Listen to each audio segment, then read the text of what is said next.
They found a child's body in his trunk. And somehow, his song is still stuck in your head. You've probably played it before. 2 a.m.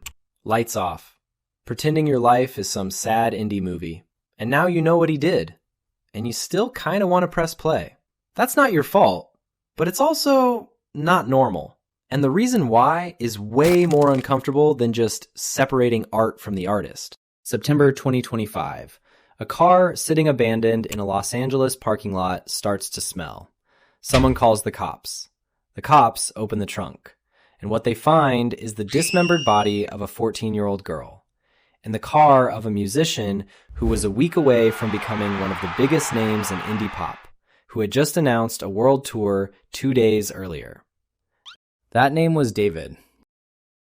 His song, Romantic Homicide, was sitting in the playlists of millions of people, and once you knew what happened, you couldn't listen to it the same way anymore. Or you could, and that made it worse.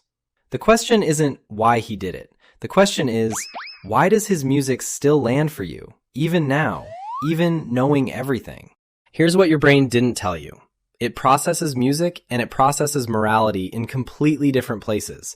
They don't share a wall. They barely share a building. When you first heard that song, especially if it was late, if you were alone, if you were in one of those nights where everything feels heavier than it should, your brain didn't ask who made this. It asked, does this sound like me? And if the answer was yes, it locked that feeling to the song. This is called emotional encoding. The simple version, your brain stores memories alongside whatever emotion was running at the time. That song wasn't filed under David. It was filed under that night, that feeling, the first time you heard it, and something clicked. So when you press play now, your brain isn't retrieving him, it's retrieving you. The version of you that was sitting in the dark with earbuds in, feeling something, slightly less alone for 3 minutes and 40 seconds. That's what's still playing. He's just in the background.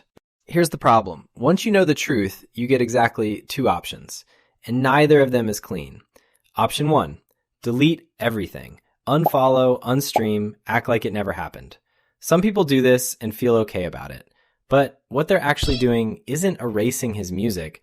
They're erasing themselves from that night, that feeling, that rare moment when something felt like it understood exactly what they were carrying. That's a real thing to give up.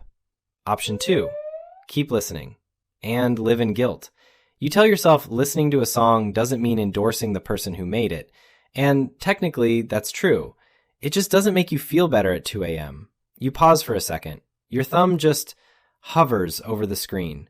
You know you should skip it, but you don't. Not immediately. Maybe you let it play for a few seconds.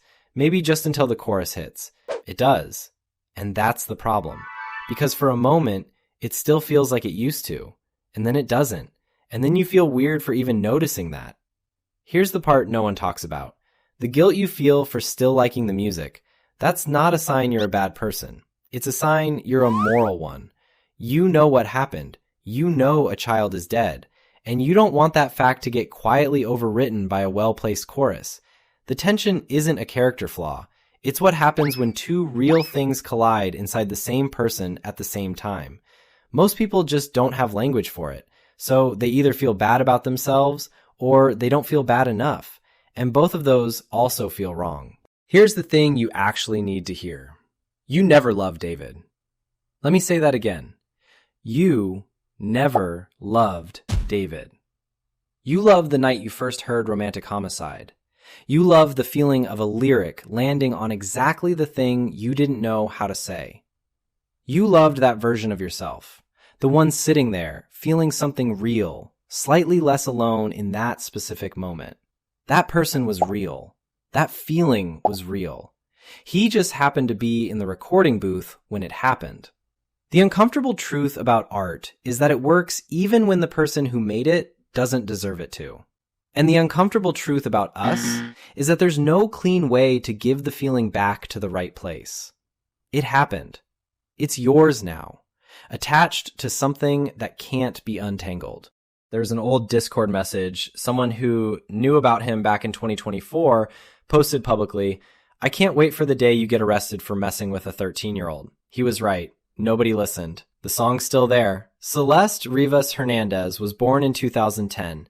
She liked Hello Kitty. She went missing at 13 and nobody found her fast enough. The song didn't kill her. But every person who knew something and stayed quiet because the music was too good, that's a different question. One where the answer isn't comfortable.